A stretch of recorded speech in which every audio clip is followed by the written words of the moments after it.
Hi, I'm Marty Nemko. This is a little essay called Loyalty is Irrational. First, a definition. I define loyalty as staying with someone when rationally you shouldn't. For example, when people marry, they claim lifetime loyalty to their spouse, but too much laziness or cruelty or even indifference would rationally warrant dissolution. It's irrational to stay loyal. Your employer or boss, who had been good to you, slowly has become more unethical or is treating you unfairly poorly. Or even if not, let's say you get a job offer that would enable you to make a bigger difference or enjoy work more and or pay you more. It would likely be irrational to stay loyal. We particularly venerate loyalty to family. But if a family member is, for example, too demanding, let's say your cousin, it's rational to trim or even eliminate your loyalty to that person. These days, employers, especially universities, demand that employees, head-shaking though it is, make them sign a loyalty pledge, not to the university, but to diversity, equity, and inclusion, DEI. If you believe such loyalty is wrong, it is irrational for you to sign that loyalty pledge. Religions, especially extremist versions, demand loyalty. If in your cosmic wisdom judgment that's unwise for you or for your sphere of influence, it is irrational to remain loyal. Then there's friendship. That bond is usually expected to be less ironclad, but our close friends may well expect our loyalty. But let's say the friend has started to take you for granted, and despite your gentle and not so gentle reminders, he or she hasn't changed.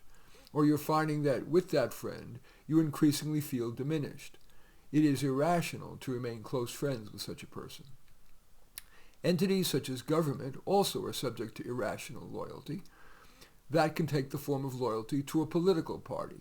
That's one reason why many voters vote party line and why legislators demand, quote, discipline, or the leaders of their legislatures demand discipline, that is, voting for what those party leaders want.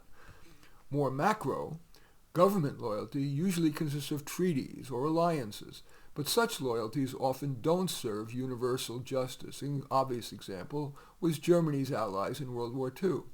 But questions could be raised, at least, about America's loyalty to NATO, the UN, NAFTA, and such in light of changing vectors. If the U.S. deems it cosmically unwise to honor such a treaty or alliance, it would be irrational to remain loyal. More locally, a measure of loyalty is expected in your neighborhood, a term now changed by the left to be community, evoking connection with communism, community, communism, and the collective, we not me, all in, together, and so on. All those slogans, which have become ever more commonly used by the media and activists, of course. Some loyalty requires minimum sacrifice, for example, taking in a neighbor's newspaper when they're on vacation. But many people who expect loyalty from their neighbors expect, for example, that when someone in the neighborhood is ill, a community member should bring over meals. But if in a person's reasonable judgment an act imposes too great an opportunity cost, for example, having to sacrifice doing something more important, such loyalty would be irrational. So, in sum, contrary to conventional wisdom, I believe loyalty is irrational. In any event, I do thank you for watching my little essay here, Loyalty is Irrational. As usual, I welcome your thumbs up and accept your thumbs down. I always look forward to your comments and especially like it if you hit the share button below. Share on your social media so that my efforts can have broader impact.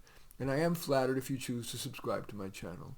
Certainly would welcome you taking a look at any of my 32 books. Probably the one that's most relevant to this is my book, A Dose of Reality, but all 32 are on Amazon. Just go there and search on my name, Marty Nemko, Nemko, and you will find more than you can stomach.